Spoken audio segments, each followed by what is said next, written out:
Mrs. Barclay? Your tea? How could you do such a thing? Your tea, madam. David! Your tea, madam. You betrayed him! Mrs. Fenning, not to debate. What's happened? What is it, child? Madam and the Colonel. Something awful's going on. I can't open the door. Here, let me try. Stop here, both of you. Mrs. Barclay? Mrs. Barclay, open the door!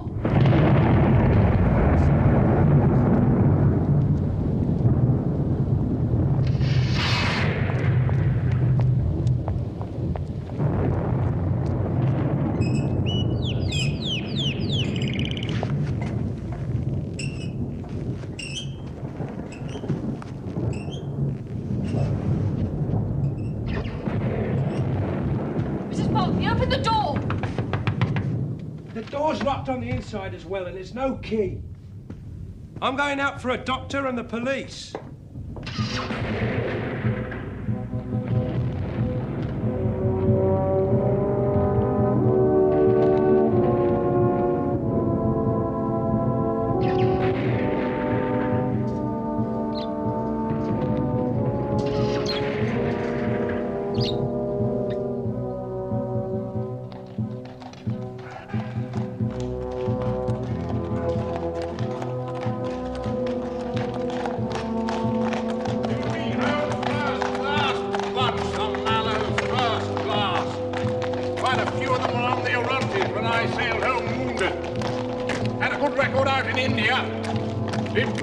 During the mutiny. Sure you won't regret taking the case. Up, sentry.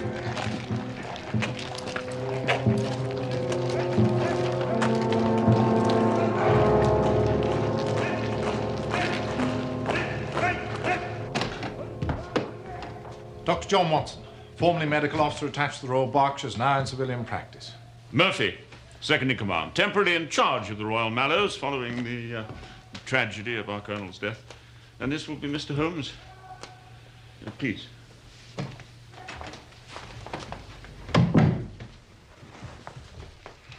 It's good of you to come so swiftly. Not at all. I've explained to Holmes how concerned you must be about the possibility of a scandal. Thank you. The honor of the regiment is in my care. And yet, the newspaper's reports suggest that a scandal is inevitable. Well, surely not. I've done my utmost to make sure that reporters were kept as far away as possible. Exactly, and that is what has made them suspicious. They scent a mystery. That much is clear from the little they have been able to say. Well, surely it would be wrong to repeat, to draw attention to... Quite. You see how much we need your help, Mr. Holmes.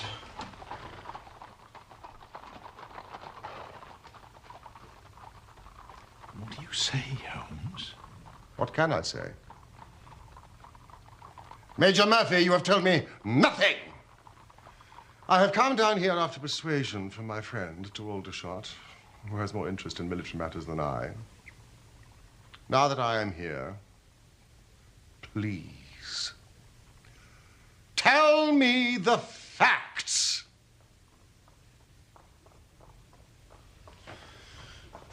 The commanding officer of this regiment, Colonel James Berkeley, was found dead in his villa at about 10 o'clock the night before last. The body was found by Private Bates, his batman, lying in the morning room. There was a ragged cut 2 inches long in the back of his head, which had evidently been caused by a violent blow from a blunt instrument. And upon the floor by the body was a singular hand-carved wooden club. Also, stretched out on the sofa, lying in a dead faint, was Mrs. Berkeley. Please continue, Major Murphy. The servants had been alerted to the tragedy by the sounds of a quarrel between the Colonel and Mrs. Barclay.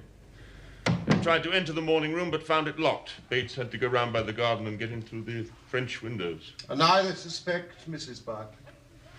Yes, but she is quite incapable of such a dreadful act. I have been the late Colonel's second in command for a number of years. I've come to know Nancy Barclay well. Of course.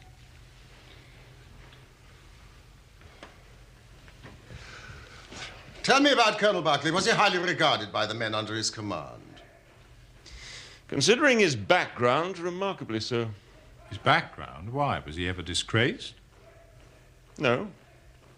But it's not generally known outside that Jim Barclay began his career as a private soldier in the Mallows.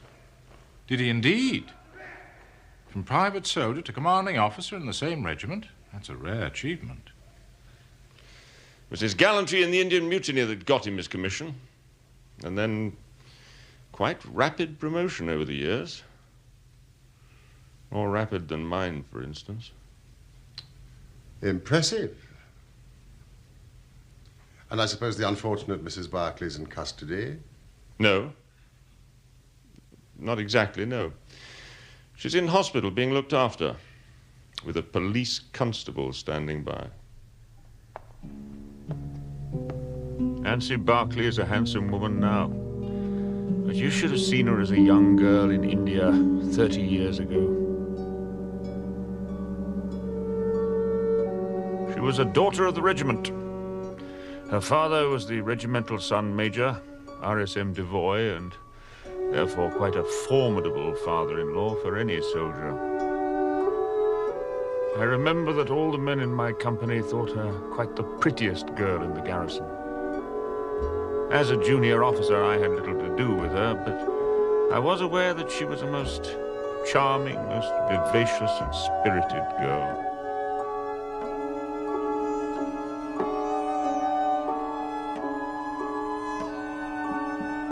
It was quite understandable that Barclay was not the only man in the regiment who sought her hand. But in the end, he was the one she chose.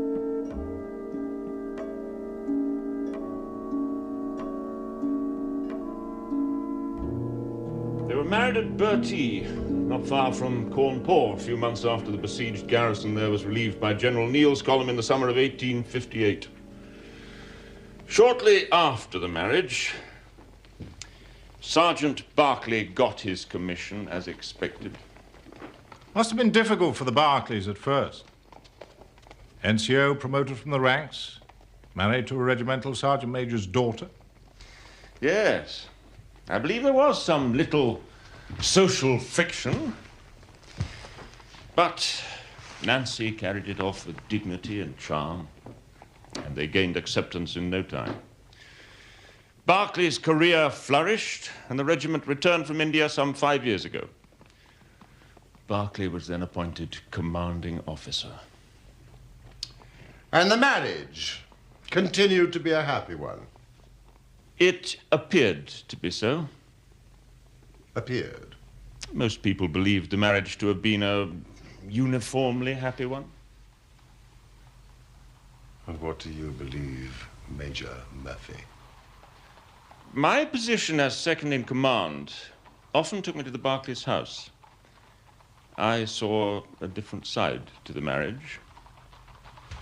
The truth is more important than loyalty to your late commander. One night, I'd been dining at the Barclays. It wasn't until I reached the end of the drive that I realized I'd left my cigar case in the dining room. I went back. The front door was still open. Jane, the maid, was in the hall. I'm glad you're still here. I've left my cigar case on the table. I think the Colonel and Mrs. Barclay have gone to bed, sir. Oh, for goodness sake, James! Confess that! Who is it? Who? Let go of me! You are hurting me! Tell me you love me, then. Me and nobody else. Do you hear? Do you hear me? Oh, would I have married you if I didn't? I don't know. Sometimes I wonder.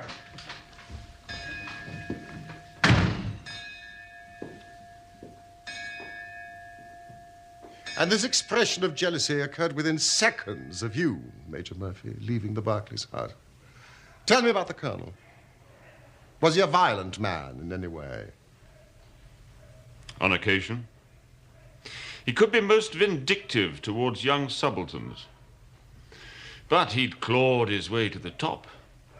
You need to be ruthless to do that. Well, surely he didn't still feel out of place as an officer?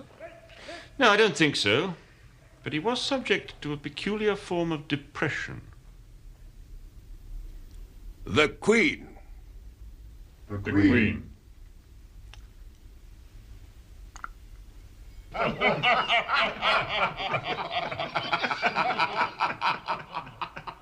Sometimes, when we were discussing old campaigns, Crimea, Mutiny, Afghan War, the smile would often be struck from his mouth as if by some invisible hand.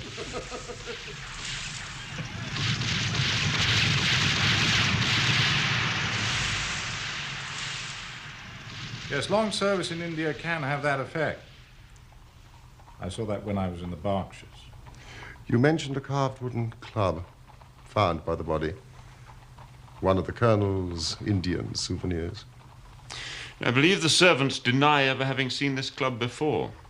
Certainly I've never seen it on any of my visits. It was quite long. And the police, I suppose, have retained it for examination.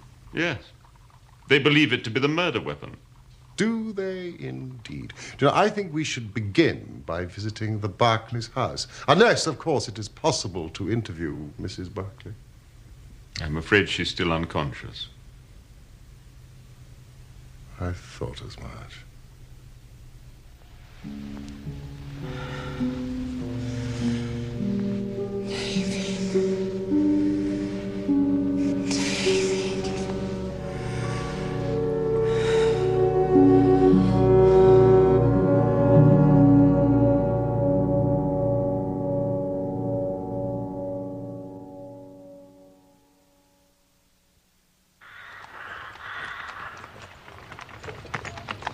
What a beautiful morning.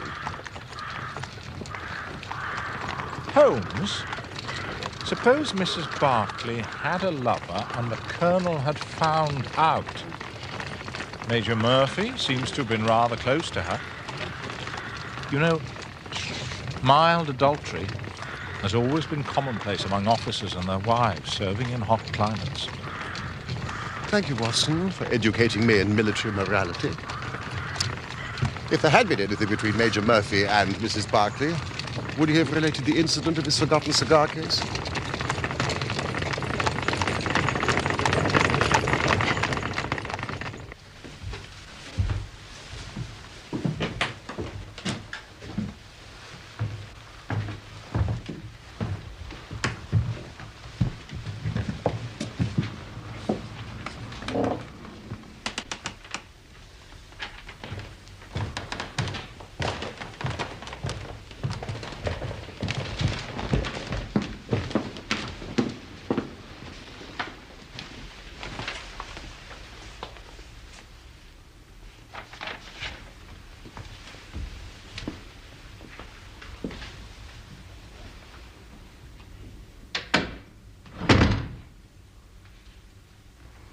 It was about 7:30, sir, and I was waiting at table.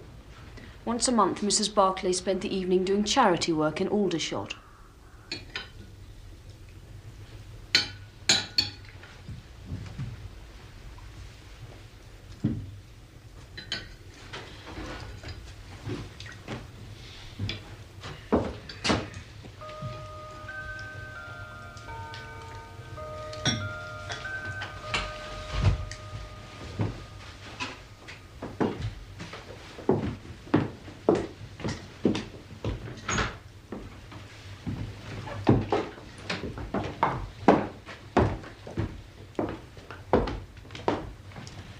Where are you off to in such a hurry? Well, the distribution of old clothing starts at 8 o'clock. And I promised Anne Morrison I'll be at the Mission Hall on time. Well, if you want to catch some filthy disease from a lot of flea-ridden diner nights, I suppose that's your affair. I believe in putting back into life as much as one gets out of it. We've been fortunate with our lot. Others haven't been so lucky. Don't be late back. Of course not.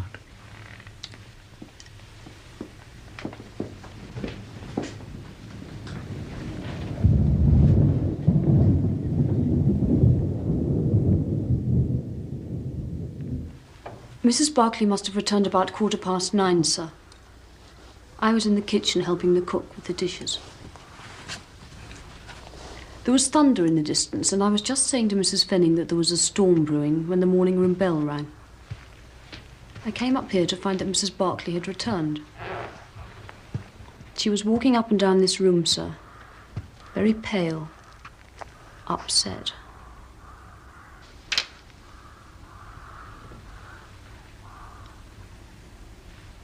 She looked awful, sir.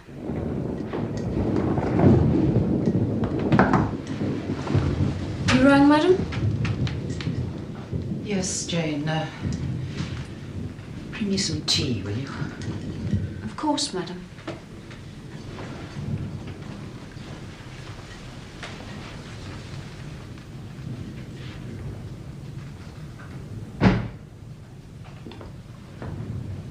Jane, is that you?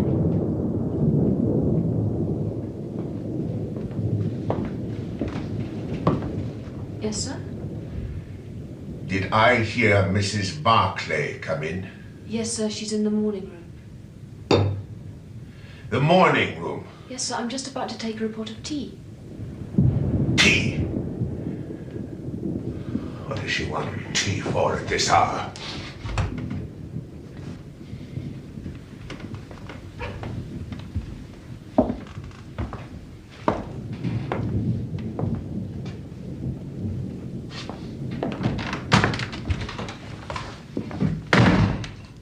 And that presumably was the last time that anyone saw Colonel Barclay alive. Yes, sir. Can you think of any reason why your mistress came into this morning room at that time of night when the fire was unlit? No, sir. Did she often make a point of purposely avoiding the Colonel? Had you ever heard them arguing before? Not to my knowledge, sir. When you returned from the kitchen with Mrs. Barclay's tea, you found the door locked and you heard voices raised. Now, what exactly did you hear? They were arguing, sir. Mrs. Barclay called the Colonel a coward. She said, "You have ruined my life all these years." Mrs. Barclay shouted the name David. She said it twice. David? Could you swear to that? It was perfectly clear, sir. But the Colonel's name was James. Have you ever heard Mrs. Barclay refer to anyone called David? No, sir. I don't think she or the Colonel knew anyone by the name of David. And Major Murphy's Christian name is Patrick. Had they had any visitors recently by the name of David? I don't think so, sir. The club that was found by Colonel Barclay's body, had you seen it before? No, sir. The Colonel had several trophies from India, but nothing like that club. Are you sure of that, Miss Stewart? Yes, sir. I don't know where it came from. Thank you, that is all. Oh, no, there is just one last thing. Major Murphy once left his cigar case here. Did you manage to find it? Yes, sir.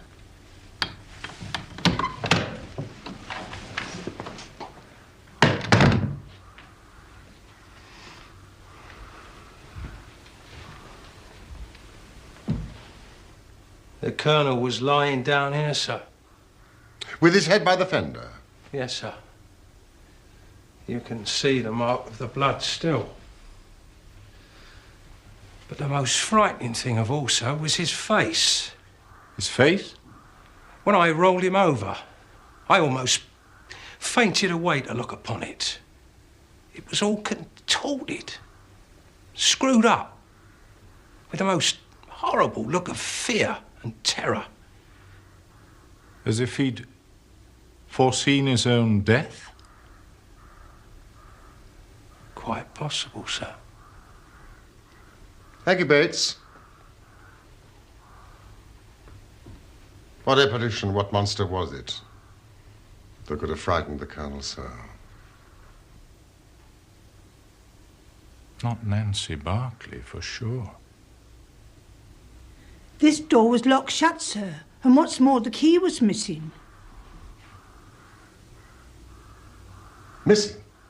Yes, in the end we had to send for a locksmith to open it. You have made a thorough search for the key. We searched high and low. Mrs. Barclay hadn't got it, and it wasn't in the Colonel's pocket, sir. Thank you, Mrs. Fanning.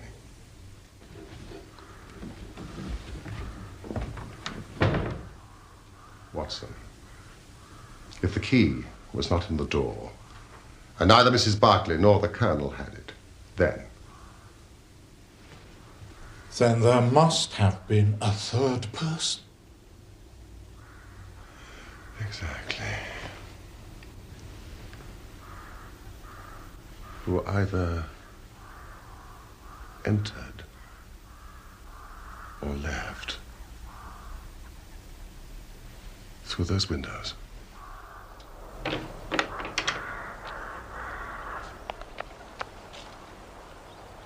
These are Bates's footprints.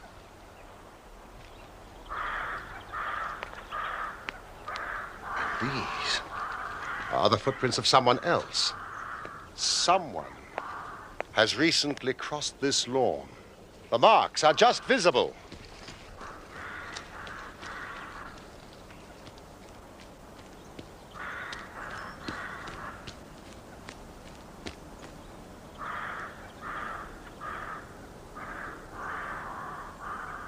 He entered and left through those windows, Watson. We're on the right scent.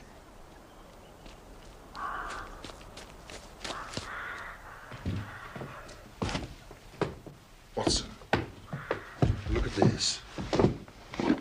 What is it? Our intruder had a somewhat unusual companion. It's a dog, isn't it? Somebody's dog. You ever heard of a dog running up a curtain? What about a cat, then?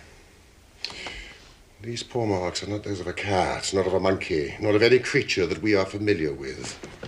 I would think from hind foot to forefoot, at least 15 inches. Add to that the length of neck and head. You have a creature of no less than 2 feet. More if there's a tail. The length of its stride is odd. It indicates a creature with a long back and short legs. Something like a stoat or a weasel? We also know that it is carnivorous. How can you tell that? Well, you see, what made it run up the curtain? A canary. Exactly. Then what was this beast?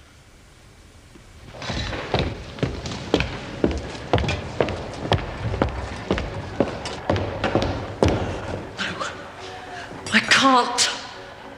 I cannot betray a friend. Please don't ask me to.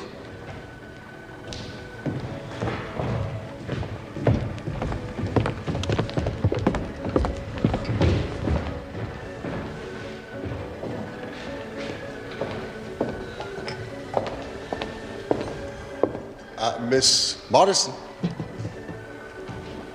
When Mrs. Barclay left her house to come here 2 nights ago, she was happy and contented.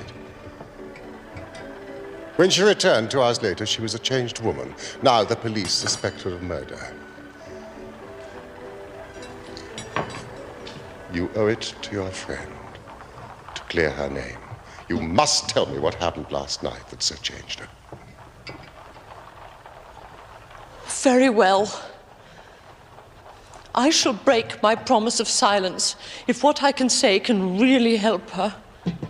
So there was something. It was most bizarre. I should explain that we come across all sorts and conditions of men here. Yet the other night I saw the most extraordinary creature I have ever seen. Not only had he a crooked back, but he was lame and walked with his knees bent. His face was darkly tanned, crinkled and puckered like a withered apple. I thought to myself that truly there are some of us on this earth who are burdened with more than their fair share of misfortune. This vision was made more unusual by the oriental garb the man was wearing.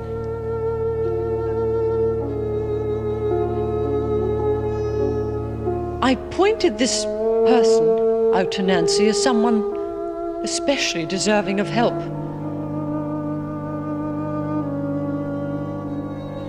Nancy had indeed been in good spirits that evening, and I saw her go towards the man and ask him if he needed assistance. It was now that a change came over Nancy. She had begun a conversation with the man when suddenly all the color drained from her face. She looked as though she had seen a ghost. The man, too, seemed to be strangely affected by the sight of her, and I saw him gesticulating wildly. Well, Nancy and the man went to a quiet corner of the hall, and they talked together for a few moments or so before I heard an angry shout from the man and saw him storm out, waving his fists in the air.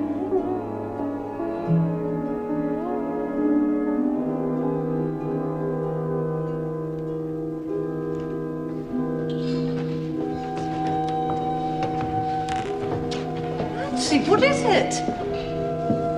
Are you all right? Who was that poor creature?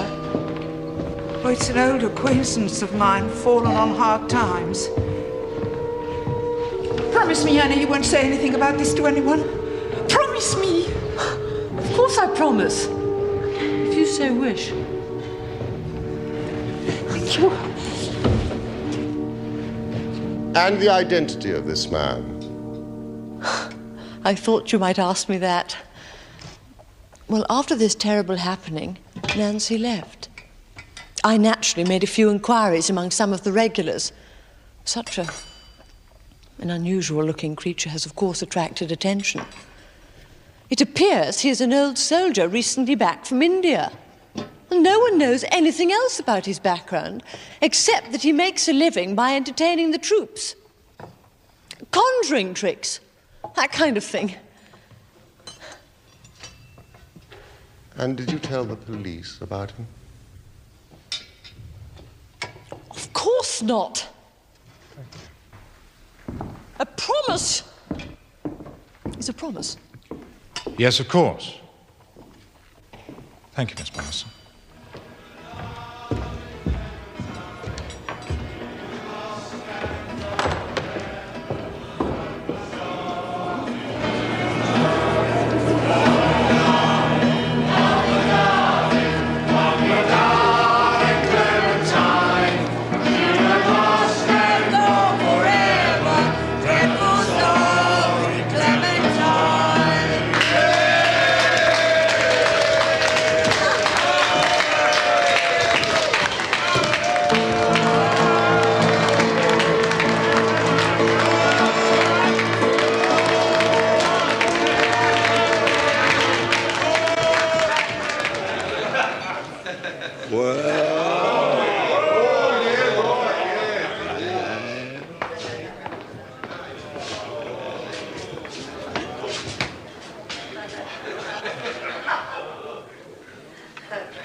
That is our intruder's four-footed companion.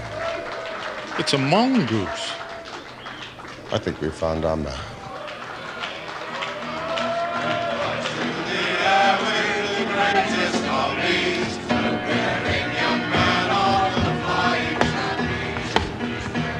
Mr. Henry Wood, I believe, native India. May I have a word? What about? The little matter of Colonel James Berkeley's death.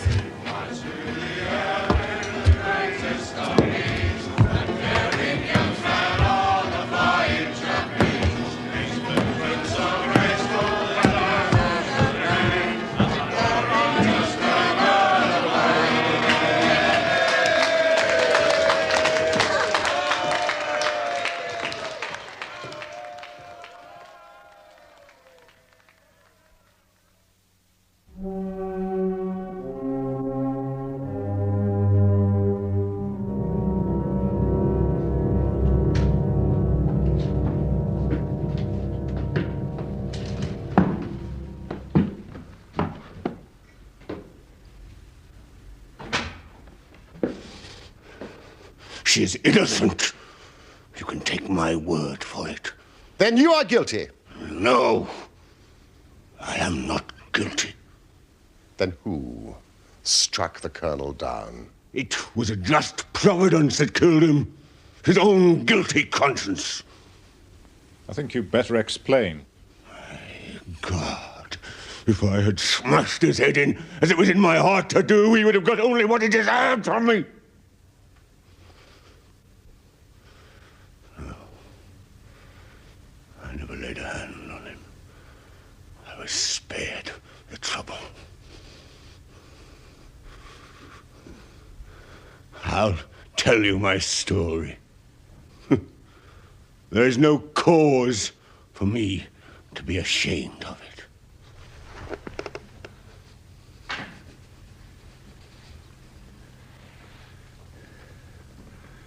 You see me now, with my back like a camel, and my ribs all awry. But there was a time when Corporal Henry Wood was the smartest man in the Royal Mallows. You were in the same regiment as Colonel Berkeley? Oh, yes. But he was Sergeant Jim Berkeley then. We were in the same company. And we had something else in common. We were both in love with the same woman, Nancy Devoy. Yes, the daughter of the regimental sergeant major. Yeah. There were two men who loved her. But only one whom she loved.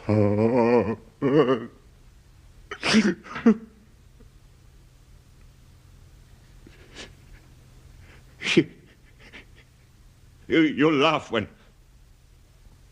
you look at this poor thing huddled in front of the fire and hear me say that it was for my good looks that Nancy loved me.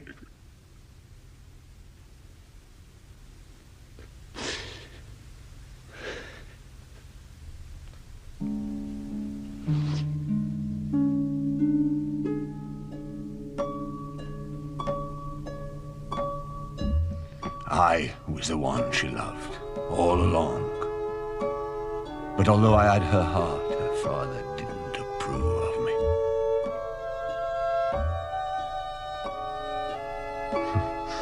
I was a harum, scarum, reckless sort of lad. But I was always honest and plain dealing as well. No, Nancy's father wanted her to marry Berkeley. He was careful to keep out of trouble, always did the right thing. Not like me, who took Nancy to places her father didn't like. Besides, Berkeley had had an education. He was already marked for the sword belt. RSM Devoid naturally thought Berkeley the better match for his daughter.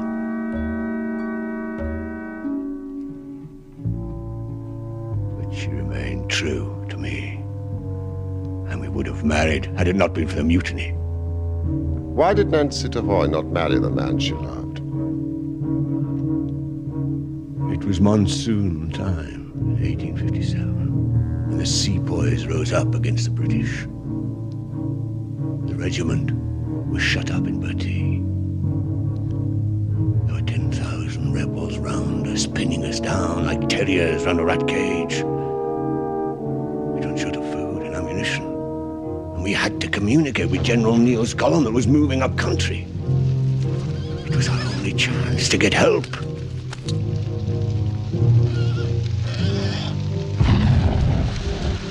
Our company commander had asked for a volunteer, a fit, strong soldier to slip out of the garrison at dead of night and make contact with the relief column out on the plain beyond.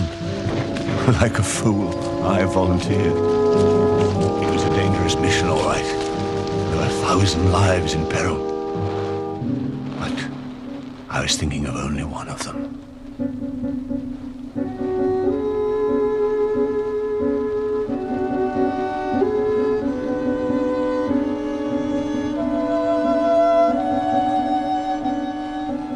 Nancy Devoy, the woman I loved, and the finest girl that ever had the breath of life between her lips.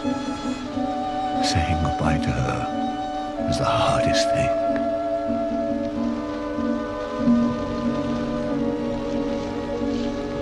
As we exchanged mementos, I little thought that I was saying goodbye to her for 30 years. It was my rival for Nancy's hand that saw me off on my journey through the enemy lines that night. Sergeant Berkeley. Said he knew the lie of the land around the garrison better than any other. While I volunteered to make the journey, Jim Berkeley volunteered to advise me on the best route to take.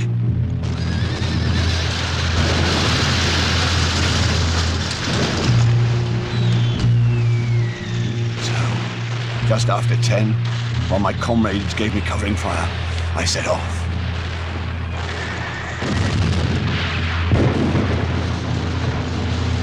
Berkeley had told me to follow a stream which would lead to a gully. This, he said, was the safest way downhill. His directions were perfect, and soon I was wading through icy water that only the day before had been snow in the Himalayas.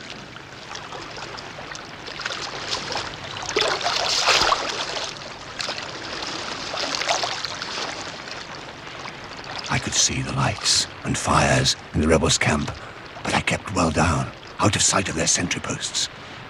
I came to the gully and thought I was safe.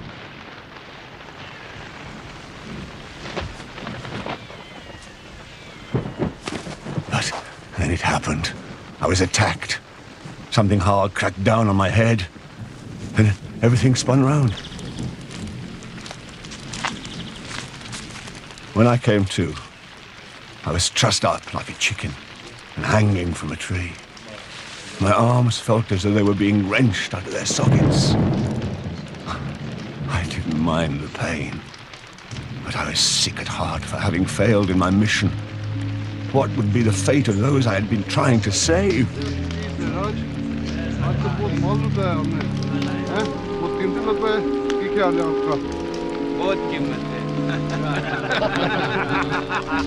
But the biggest blow came as I listened to what I could understand of the rebels' talk. I heard enough to realize that I had been betrayed. The very man who had shown me the way to take had betrayed me to the enemy. Berkeley had got rid of me to make sure he could have my girl.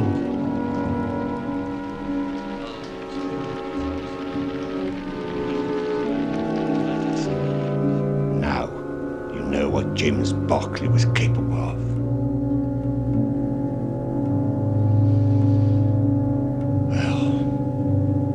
Turned out that General Neal's column was already on its way to relieve Bertie. The rebels were retreating. They dragged me away with them. I was tortured, tried to escape.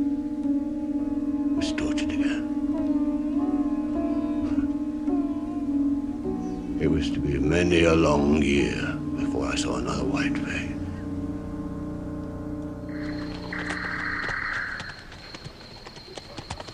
My captors fled north, further into the hills, and used me as a sort of slave. I was treated worse than a dog, and they damn near broke every bone in my body. Sometimes I'd wish they'd just killed me. But my thoughts of hatred and loathing for the man who destroyed my life kept me going. I dreamed of revenge on Berkeley.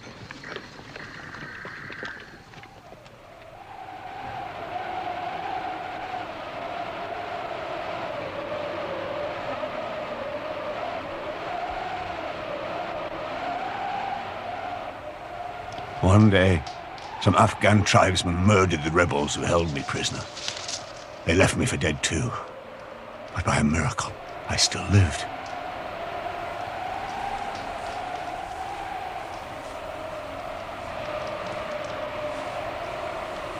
So, I had my revenge on my torturers. But Berkeley was beyond my grasp. And what of Nancy? I had no means of knowing whether she was alive or dead.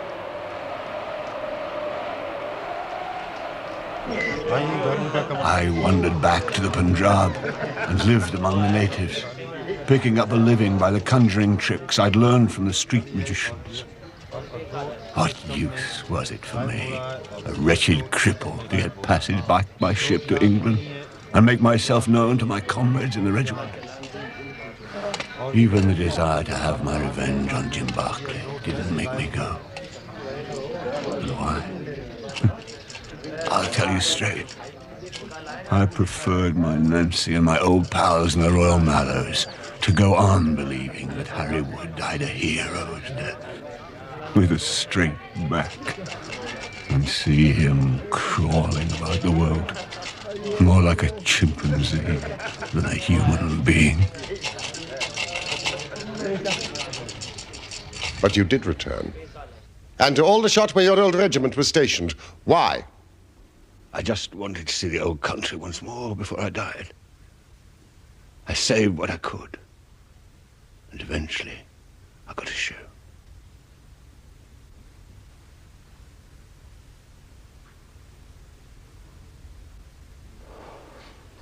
I didn't know the regiment was stationed here in Aldershot. I just wanted to be where there were soldiers. I could earn my keep, going round the canteens, doing my tricks to entertain them. And I no longer wanted to kill Berkeley. The fires of revenge had burnt low over the years.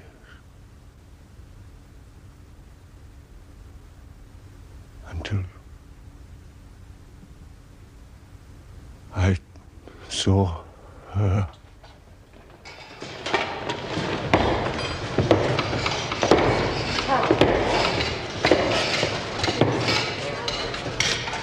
I thought I'd better get some English togs.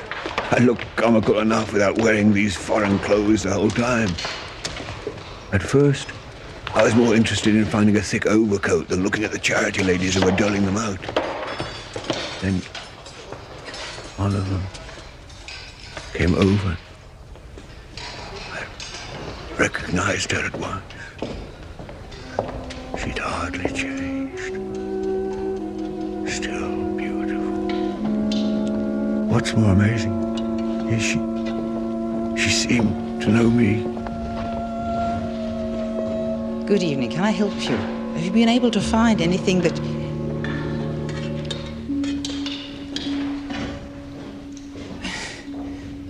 I'm sorry, I thought I... Nancy, it is me. Don't be afraid. I thought you had been dead these 30 years. I have been. I swore you'd never see me like this.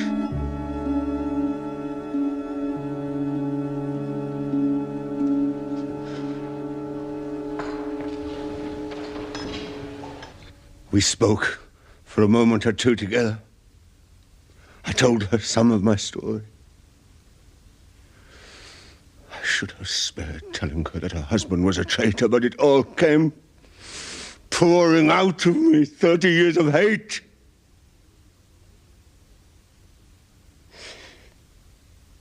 She was so affected by what I said. I couldn't stand it. I went outside. Then I saw her come out of the mission, and I followed her home. I saw her go into their house. A light came on. I saw her sitting in a chair. And then he came into the room. James, I've got to talk to you. What are you looking back for? Don't be back late, I said. Don't be back late tonight. I have to talk to you. You've been with someone. No, you have been with someone. I Tell me, don't. I've asked you before. Who is it? Who is it? You don't know. I saw him. You were comrade, didn't you? You've ruined my life. All these years. All these years. Oh, how could you do such a thing? It was evil. No, I hate you. I hate you. I hate you. No, damn. To see him lay a hand on her made me mad with anger. My feelings overcame me. No. David! David, you betrayed him. It's not true. But he's alive. I tell you, I've seen him. He's alive. No. You're mad.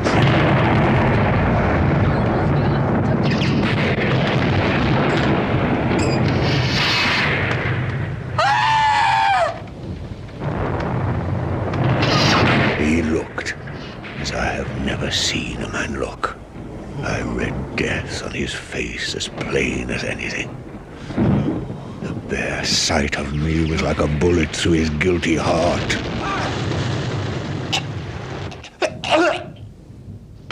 Mrs. Barclay? Mrs. Barclay, open the door! He smashed onto the fender, but he was dead before he fell.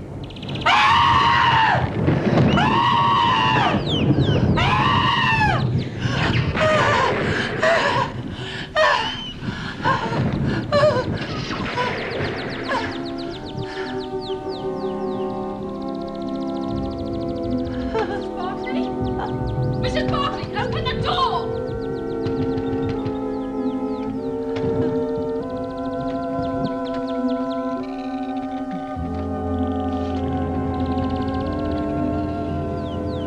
I took the key of the door from Nancy's hand, intending to open it and get help. Then I thought I'd better get away, for things might look black against me. In my haste, I thrust the key into my pocket, whilst I was chasing Teddy, who had escaped from his box and run up the curtain. Teddy.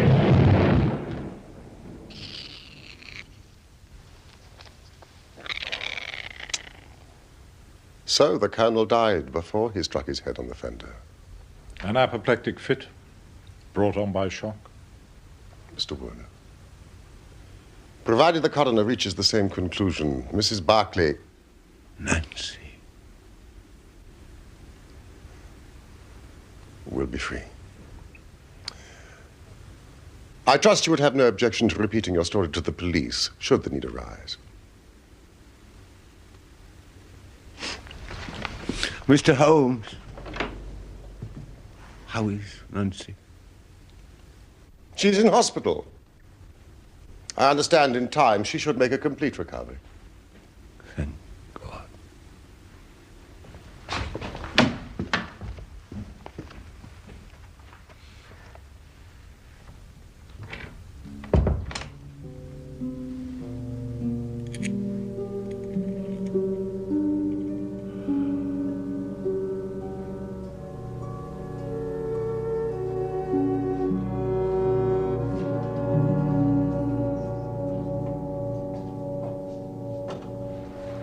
Oh, Annie, how lovely to see you. You're better.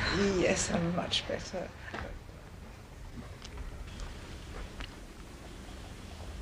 Holmes, there's just one thing I don't understand.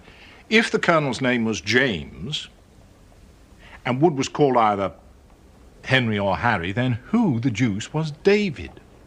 Ah, my dear Watson, that name David should have told me the whole story. Had I been the ideal reasoner, which you are so fond of depicting, but alas, my powers of deduction failed me. You see, David, in this case, was evidently used as a term of reproach. Reproach? Don't you remember how King David sent Uriah the Hittite into the forefront of the battle to die so that he might steal his woman Bathsheba? I think you'll find the story in the first or second book of Samuel. My Old Testament is a little rusty.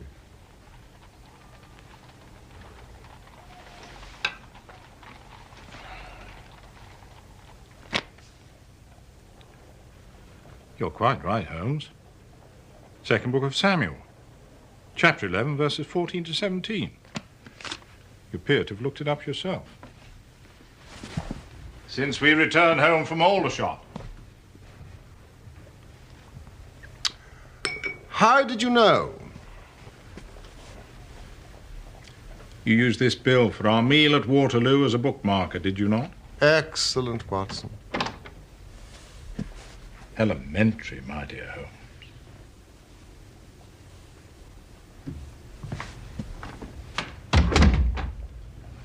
Good night, old fellow.